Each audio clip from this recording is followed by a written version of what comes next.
Welcome to this concept explainer brought to you by CBSE ScoreLab of ProfSam.com. That is ProfSam.com. Today we are undertaking a deep dive into Ohm's law from Unit 3. Current electricity. We promise a simple exam-safe explanation that we will unpack thoroughly for you. Okay, let us start with something you see, every single day. Have you ever stopped to wonder why a small mobile phone charger and a powerful kitchen microwave, when you plug them both into the same wall socket, they draw such wildly different amounts of current? That is very confusing, actually. The potential difference, the voltage, V, it's fixed at the socket for both devices, right? It is. So if the push is the same, why isn't the current the same for everything we plug in? That is the fundamental question. And it's the question that Georg Simon Ohm answered nearly 200 years ago. Just think about the numbers for a moment. In India, most of our homes supply a voltage, V, of about 230 volts. Microwave, that might pull a very high current, say 15 amperes, because it's consuming kilowatts of power. And the tiny phone charger, it pulls maybe, half an ampere? 0.5 A if it's a fast charger? Precisely. So if V is constant, but the current, I, changes so drastically, there must be a third factor, something that is, opposing the flow of current. And here's the surprising part. Ohm's law tells us that the powerful microwaves, the one pulling all that high current, it must have a very low internal resistance, perhaps just 15 ohms. Okay. But the tiny charger, pulling such a low current, must have a huge internal resistance, maybe 460 ohms or even more. Wait, what? The small device has the higher resistance? That feels completely counterintuitive. Why would high resistance lead to low current if the voltage is the same? That inverse relationship, that's the absolute essence of Ohm's law. We need to introduce the three actors on this stage: voltage V, current I, and of course resistance R. At its core, Ohm's law is a very simple, very foundational relationship. It states that the electric current, I, flowing through most conductors is directly proportional to the potential difference, V, that you apply across its ends. Okay, so more push means more flow. Exactly. Provided, and this is a very important condition, that the temperature in the material will remain constant. Mathematically, we write this as V is proportional to I, or the famous equation V equals IR. And that R is the constant that defines how easily, or I guess how difficultly, that flow happens. Perfectly put. To build a strong mental image, let us use the classic water pipe analogy. Imagine a pump supplying water. That pump provides the voltage, V, which is like the pressure. Right. The rate at which the water flows out, say liters per second, that is the current. Okay, pressure is voltage, flow rate is current. And the resistance, R, that is the physical restriction inside the pipe. Maybe the pipe is very rough on the inside, or maybe it's just very, very narrow. That roughness or narrowness is the opposition. It limits the flow, even if you have high pressure. So if you double the pump pressure, you double the flow, I. And if you use a much narrower pipe, let's say you double the resistance, R, you will have the flow, I, for that same pressure. That makes the V proportional to 8I relationship very, very clear. But I wonder, does this resistance R always stay constant? Or can the pipe itself, change its roughness while water is flowing? That's an excellent high-level question. And it tackles the very limitation of the law. For the law to strictly hold true, for VIR to be a perfectly straight line R, must remain constant. And any material that behaves like this, we call it an ohmic conductor. Now, let us just refine that mental image a little bit, because current flow is really about microscopic particles, not, incompressible water. Imagine a clear tube, but it's filled with a thick, viscous oil. The electrons are like tiny particles suspended inside this oil. The batteries push, the voltage. It tries to force these electrons to drift in one direction. And the oil is the resistance. The viscous oil, exactly. It acts as a resistance. The stronger the electrical push, the higher the V, the faster the particles manage to coordinate and drift forward. And that gives us a higher current I. But the thickness of that oil, its viscosity, which is RR, it fundamentally resists this coordinated drift. Ah, I see. And if the oil gets hotter, it might become less viscous. And the resistance might drop. That is precisely why we must always include the condition, provided physical conditions like temperature remain constant. Yeah. The formula VIR links these three factors into a single, unbreakable relationship, but for ohmic materials under stable conditions.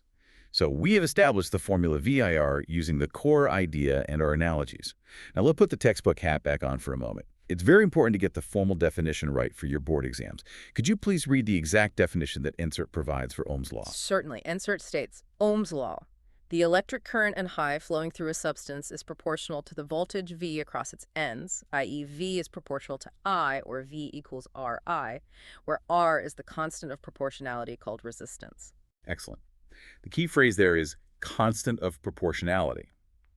This law, which Georg Simon Ohm discovered back in 1828, it was purely empirical. What that means is he simply observed the straight line graph between I and V in his experiments and concluded they must be proportional. Now let's build on this, and let's focus on a crucial difference that often trips up students.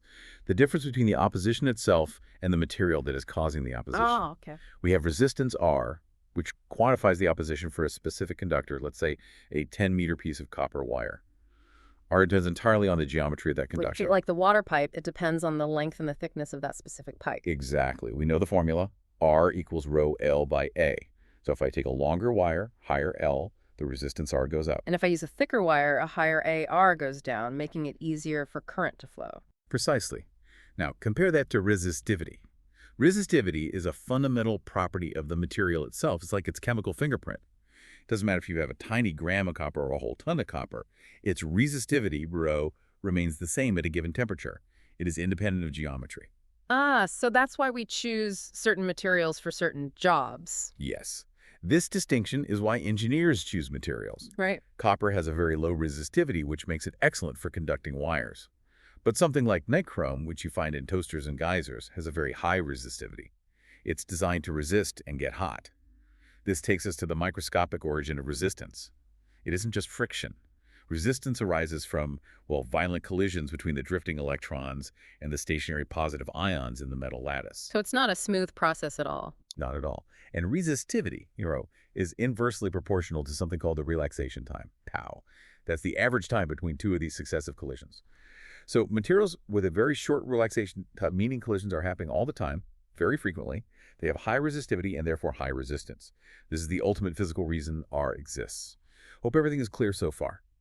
This concept explainer is from ProfSam.com. That is ProfSam.com. Let us just cement this with a quick work example. Say you have a component, maybe a small incandescent bulb with a resistance R of 100 ohms. If you connect it to a V equals 10-volt battery, what is the current? Okay, using IAVR, we get I is 10 volts divided by 100 ohms, which is 0.1 ampere, or 100 milliamperes. Correct. Now here is where Ohm's law truly unlocks the whole field of electricity. Because V, I, and R, you can instantly calculate the power that's dissipated as heat. Power, P equals I squared R. Right. So P would be 0.1 squared times 100. That's 0.01 times 100, which gives us 1 watt of heat generated. And this heat is the direct result of all those microscopic electron-ion collisions. So Ohm's law is the direct link between voltage, current, resistance, and the amount of heat or power the device consumes. Exactly. Understanding V equals IR is the essential foundation for everything that comes next. Whether we are calculating the power draw of a building or analyzing a complex circuit using Kirchhoff's rules, every single step relies on applying V equals IR across every component.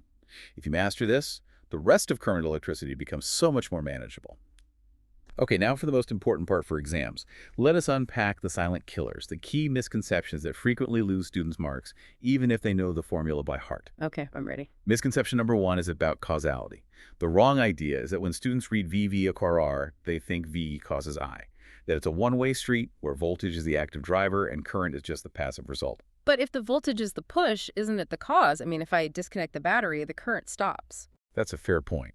And while the voltage does establish the electric field that drives the electrons, Ohm's law itself is a symmetric relationship. The correct way to think is that the formulas VRI equals VR and R equals VI are all just mathematically equivalent ways of saying the same thing.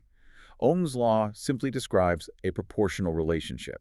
So you must remember, VIR is a proportionality relationship, not just a statement of V causes I. Okay, it's a two-way relationship, not a one-way command. Got it. Good.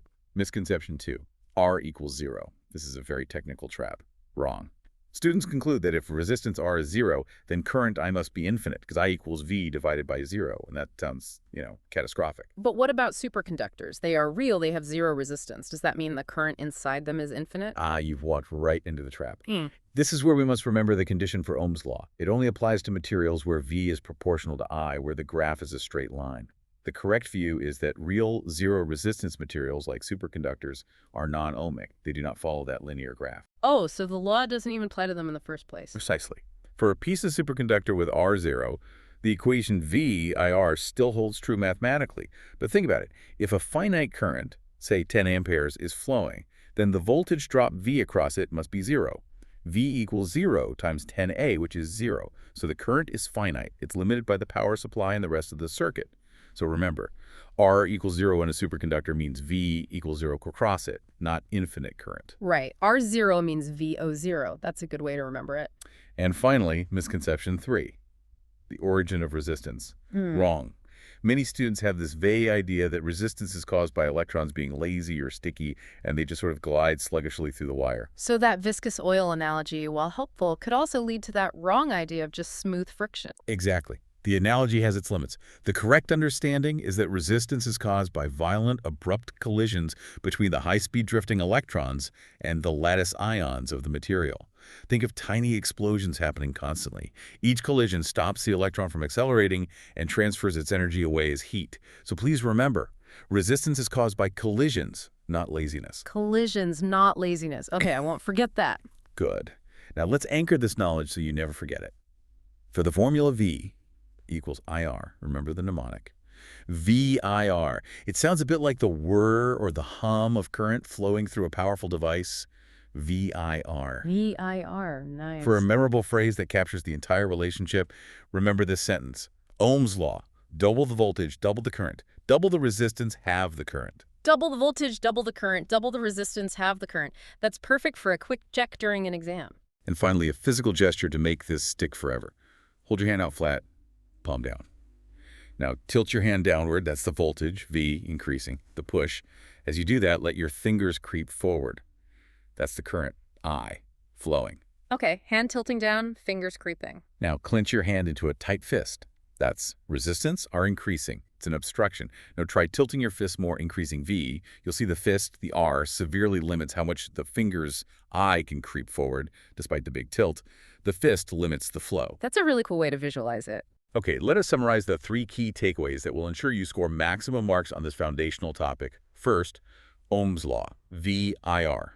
It states that voltage is proportional to current, with resistance R as the constant of proportionality, but only if the temperature and the conductor's material remain constant. Second, remember the difference. Resistance R is the total opposition for a specific conductor. It depends on its length and area. Resistivity, on the other hand, is the inherent property of the material itself, and it arises microscopically from electron-ion collisions. And third, understanding VIR allows us to instantly calculate power dissipation in a resistor using P equals I squared R. This connects the electrical properties directly to the thermal energy generated by those collisions. To get maximum marks in 12th CBSE Physics, Chemistry, and Maths, visit ProfSam.com. That is PROF. Yes, that is correct. PROFSAM.com. Thank you for joining us for this deep dive. Study hard and keep learning.